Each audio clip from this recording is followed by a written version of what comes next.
ಹೇಗಿದ್ದೀರಾ? ನಿಮಗೆಲ್ಲ ನಮ್ಮ ಚಾನಲ್ ಜೇಸ್ ಜ್ಞಾನ್ ಹಬ್ಗೆ ಸ್ವಾಗತ. ಇಂದು ನಾವು ಅಂತಾರಾಷ್ಟ್ರೀಯ ಮಹಿಳಾ ದಿನದ ಬಗ್ಗೆ ಭಾಷಣವನ್ನು ಹೇಗೆ ಮಾಡೋದು ಅನ್ನೋದನ್ನು ತಿಳ್ಕೊಳ್ಳೋಣ. ಇದನ್ನು 10 ಪಾಯಿಂಟ್ಗಳಾಗಿ ವಿಂಗಡಿಸಿದ್ದೇವೆ. ಪಾಯಿಂಟ್ ಬೈ ಪಾಯಿಂಟ್ ಹೇಳ್ತಾ ಹೋಗ್ತೀವಿ. ಇದನ್ನು ನೀವು ನೋಡ್ಕೊಂಡು ಹೋಗಿ ಹೇಳಿದ್ರೆ ನಿಮಗೆ ಕೇಳ್ಕೊಂಡು ಹೋದರೆ ಸಾಕು, ನೀವು ಬಹಳ ಫ್ಲೂಯೆಂಟಾಗಿ ಭಾಷಣವನ್ನು ಮಾಡ್ಬೋದು.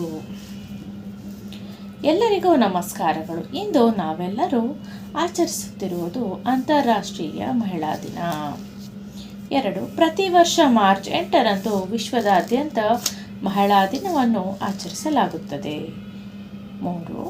ಮಹಿಳೆಯರು ಸಮಾಜದ ಶಕ್ತಿ, ಪ್ರೇರಣೆ ಮತ್ತು ಬೆಳಕಿನ ದೀಪವಾಗಿದ್ದಾರೆ. 4. ತಾಯಿ, ಶಿಕ್ಷಕಿ, ಸಹೋದರಿ, ನಾಯಕಿ ಎಂದು ಮಹಿಳೆಯರು ಹಲವಾರು ಪಾತ್ರಗಳನ್ನು ನಿರ್ವಹಿಸುತ್ತಾರೆ. 5. ನಮ್ಮ ಸಮಾಜದ ಅಭಿವೃದ್ಧಿಗೆ ಮಹಿಳೆಯರ ಪಾತ್ರ ಬಹಳ ಮಹತ್ವದ್ದಾಗಿದೆ. 6. ಮಹಿಳೆಯರ ಶಕ್ತಿ, ಧೈರ್ಯ ಮತ್ತು ಸಾಧನೆಯನ್ನು ಗೌರವಿಸುವ ದಿನವೇ ಮಹಿಳಾ ದಿನ. 7. ಸಾವಿತ್ರಿಬಾಯಿ ಪುಲೆ, ಕಿತ್ತೂರು ರಾಣಿ ಚೆನ್ನಮ್ಮ ಮುಂತಾದ ಮಹಾನ್ ಮಹಿಳೆಯರು ನಮಗೆ ಪ್ರೇರಣೆಯಾಗಿದ್ದಾರೆ. 8. ಮಹಿಳೆಯರಿಗೆ ಸಮಾನ ಹಕ್ಕು ಮತ್ತು ಗೌರವ ನೀಡುವುದು ನಮ್ಮ ಕರ್ತವ್ಯವಾಗಿದೆ. 9. ಮಹಿಳೆಯರಿಗೆ ಗೌರವ ಮತ್ತು ಸಮ್ಮಾನಗಳನ್ನು ನೀಡಿದಾಗ ಮಾತ್ರ ನಮ್ಮ ಸಮಾಜ ಸಶಕ್ತ. 10.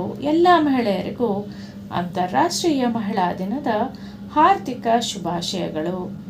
ಧನ್ಯವಾದಗಳು. ನಿಮಗೆ ಈ ವಿಡಿಯೋ ಇಷ್ಟ ಆಗಿದೆ ಅಂತ ತಿಳ್ಕೊಳ್ತೀವಿ. ಇದೇ ರೀತಿಯ ವಿಡಿಯೋಸ್ಗಾಗಿ ದಯವಿಟ್ಟು ನಮ್ಮ ಚಾನಲನ್ನು ಸಬ್ಸ್ಕ್ರೈಬ್ ಮಾಡ್ಕೊಳ್ಳೋದನ್ನು ಮರೆಯಬೇಡಿ. Thank you.